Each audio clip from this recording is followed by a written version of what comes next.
Study channel में मैं देवेंद्र सिंह पवार आप सभी का स्वागत करता हूं। दोस्तों आज हम मैथ्स के कुछ इंपॉर्टेंट क्वेश्चन सोल्व करेंगे जो कि सभी एग्जाम्स के लिए इम्पोर्टेंट है।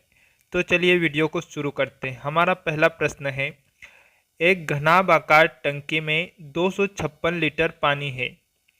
इसकी गहराई इसकी लंबाई की आधी है। इसकी चौड़ाई इसकी गहराई और लंबाई के बीच के अंतर की 1/4 है। तो टंकी की लंबाई ज्ञात कीजिए। दोस्तों यहाँ पर आप ध्यान देंगे, हमसे क्या पूछा गया है, टंकी की लंबाई ज्ञात कीजिए, जिसमें इसका आयतन दिया है। आयतन V बराबर 256 लीटर दिया है। तो हमें ज्ञात करना है क्या, लंबाई। इसका फार्मूला होता है LBH, लंबाई गुना चौड़ाई गुना ऊंचाई। ठीक है, तो देखो यहाँ पर हम इसको विकल्प से हल करेंगे। मान लो कि हमारी लंबाई 16 है। मैंने विकल्प 16 लिया और उसको यहाँ पर जो इक्वेशन दी है उसमें मैं रख के देखता हूँ। मैंने लिया लंबाई 16। इसकी, अब प्रश्न में लिखा है इसकी गहराई इसकी लंबाई की आधी है, यानी कि इसकी जो गहराई है 16 की आधी है। तो 16 की आधी गहराई कितनी हुई, H बराबर 8 हुई। लंबाई L बराबर 16 अपन ने मानी है विकल्प से। और इसके बाद लिखा है इसकी चौड़ाई इसकी लंबाई और गहराई के बीच की 1/4 है। 1/4 है, यानी कि 8 का 1/4 कितना हुआ, हम बात कर रहे हैं चौड़ाई की। तो 4 दूने 8, 2, यानी कि इसकी जो चौड़ाई है B बराबर ब्रेथ बराबर 2 है। अगर हम इन तीनों का गुणा करते हैं LBH के फार्मूले से तो हमें 256 अगर मिलता है तो ये विकल्प अपना सही है। देखो 8 दूने 16 और 16 का गुणा 16 से, 16 का गुणा 16 से करेंगे तो 256 अपना आराम से आ जाएगा। तो विकल्प 16 का वर्ग 256 होता है। तो अपना विकल्प सी वाला, डी वाला 16 उत्तर सही रहेगा। चलिए अगला प्रश्न हल करते हैं। LBH का फार्मूला लगाना है और तीनों संख्याओं का गुणा करने पर 256 आना चाहिए आयतन। तो वो विकल्प अपना सही रहेगा। चलिए अगला प्रश्न हल करते हैं। अपना अगला प्रश्न है 29 रुपये प्रति लीटर के मूल्य वाले दूध को पानी में किस अनुपात में मिलाया जाए ताकि मिश्रण का औसत मूल्य 25 रुपये लीटर हो जाए। पानी का क्रय मूल्य 0 मानते हैं। दोस्तों मिश्रण का प्रश्न है, कैसे हल करते हैं। देखो एक साइड अपने को लिखना है दूध, दूसरे साइड लिखना है पानी। मैंने दूध और पानी लिख लिया, ठीक है। अब देखो दूध का भाव 29 रुपये लीटर और पानी का अपन को 0 मानना है। औसत मूल्य 25 को बीच में लिखना है, इधर से घटाना है और इधर से घटाना है और अनुपात निकालना है। ये तो सरल प्रश्न है। देखो 29 में से 25 गए तो यहाँ पर लिखना है कितने बचे, 4। और 25 में से 0 गए तो 25 को, तो 25:4 अपना विकल्प 1 वाला सही रहेगा। 25:4, बस इतना इजी था ये वाला प्रश्न। चलिए अगला प्रश्न हल करते हैं। अगर आप आदित्य गुरु स्टडी चैनल पर नए हैं तो प्लीज़ चैनल को सब्सक्राइब कीजिए। ये एग्जाम में पूछे हुए प्रश्न है दिल्ली पुलिस ड्राइवर के। एक संख्या में, अगला प्रश्न, एक संख्या में 30% की वृद्धि की जाती है और फिर 30% की कमी की जाती है, अंततः संख्या में क्या परिवर्तन होता है। दोस्तों 30 की वृद्धि हुई, 100 पर 30 की वृद्धि यानी कि 130 और 100 पर 30 की कमी यानी कि 30 कम 100 में से 30 कम 70। इन दोनों को का गुणा करेंगे, ठीक है। 13 साते 91, 91 के पीछे डबल 0, ये 9100 आया। अगर अपने को इसको प्रतिशत में चेंज करना है तो इसके बटे में 100 कर लेंगे। 2 जीरो से 2 जीरो कट गई तो 91% उत्तर आया। मुझे बताइए ये 91 100 से कितना कम है।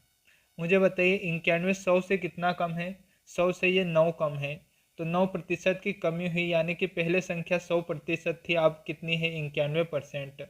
एक बार कमी 30 की, एक बार 30 की वृद्धि से कितना अंतर आया, 9 का अंतर आया, 9 की कमी हुई। विकल्प अपना 3 वाला सही है, 9% की कमी हुई। चलिए अगला प्रश्न हल करते हैं। ये सभी दिल्ली पुलिस कांस्टेबल में 21 अक्टूबर 2022 की फर्स्ट शिफ्ट में पूछे गए प्रश्न हैं। अगला प्रश्न, एक मेज 800 में खरीदी जाती है और 950 में बेची जाती है, लाभ प्रतिशत ज्ञात कीजिए। दोस्तों लाभ प्रतिशत कैसे ज्ञात करते हैं, देखो मूलधन जो मेज की कीमत है उसको नीचे रखा, उसको 950 में बेचा। तो 800 से 950 में कितना अंतर है? 950 में से 800 को घटाएंगे तो कितना? 150। 150 का अंतर है, तो जो अंतर है उसको ऊपर लिखेंगे। कहाँ लिखेंगे? अंतर को ऊपर लिखेंगे और गुणा में 100 लिखेंगे, तो हमें प्रतिशत इसका मिल जाएगा। 2 जीरो से 2 जीरो गए, 150 में 8 का भाग देना है, तो दे लेते हैं अपन। 8 एकम 8, कितने बचे? 7 बचे। यहाँ 15 में से 8 गए तो 7 बचे, 70 हो गए। 8 8 64, 64 हुए तो 6, यहाँ पर दशमलव लगाई तो ये 60 हो गए। 60 में फिर 8 से भाग देंगे तो 8 7 56, कितने बचे? 4 बचे। 8 पंजे 40, 18.75 अपना कौन सा विकल्प है? तीसरा वाला विकल्प अपना 18.75 आपका सही रहेगा। हमारा अगला प्रश्न कौन सा है दोस्तों? अगर आपको कोई सा प्रश्न समझ में ना आए तो आप कमेंट करके पूछ सकते हैं कौन सा प्रश्न समझ में नहीं आया। यदि 6400 को 25% वार्षिक रूप से चक्रवृद्धि किया जाता है तो 12500 का मिश्र धन कितने समय में प्राप्त होगा? दोस्तों इसमें चक्रवृद्धि ब्याज का प्रश्न है और इसमें समय ज्ञात करना है। हमें मिश्र धन दिया है, ठीक है, और मूलधन भी दिया है। तो देखो इसको कैसे करते हैं। देखो 6400 लिखा अपन ने, अब यहाँ पर 25% लिखा है, तो देखो 25% को जब 100 पे वृद्धि करते हैं तो कैसे लिखते हैं इसको? 125/100, इसको लिखते हैं अपन 125/100। इसको मैं 5 से काट लूँ, 25 से काट लूँ, 25 पंजे 125, 25 चौक 100, यानी कि मैं इसको 125/100 को मैं 5/4 इसको आराम से लिख सकता हूँ, क्योंकि इसे काटेंगे तो 5/4 होगा। अब मुझे इसे तब तक काटना है जब तक कि अपना उत्तर 12500 ना आ जाए। तो मैंने इसको अंदाजे से 3 बार में इसको 125/100 को मैं 3 बार अंदाजे से ले रहा हूँ। अगर इतने में 12500 आ गया तो ठीक है, नहीं तो अपने पास अगला विकल्प है 4 बार। एक बार में तो आएगा नहीं, 2 बार में भी नहीं आएगा, तो 3 और 4 बार अपन इसको ट्राई करेंगे। देखो 4 चौके 16, 4 से 4 बार 16, 16 का गुणा 4 से किया तो 64 आ गया, तो 64 से 64 कट जाएगा एक बार में।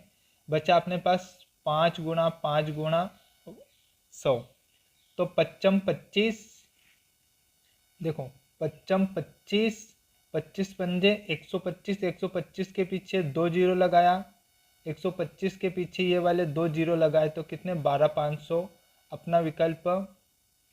यानी कि मैंने कितने बार गुणा किया? 1 बार, 2 बार और 3 बार गुणा किया, यानी कि 3 वर्ष में अपना उत्तर आ जाएगा। विकल्प ए वाला अपना सही है, 12500 आ गया 3 बार में गुणा से। ये प्रश्न आपको समझ में आया? चलिए अगला प्रश्न हल करते हैं। तो दोस्तों इस वीडियो में इतने ही प्रश्न थे, 5 प्रश्न। दोस्तों अगर ये वीडियो आपको अच्छी लगी तो वीडियो को लाइक और चैनल को सब्सक्राइब जरूर करें। Thanks for watching, keep learning, Aditya Guru study.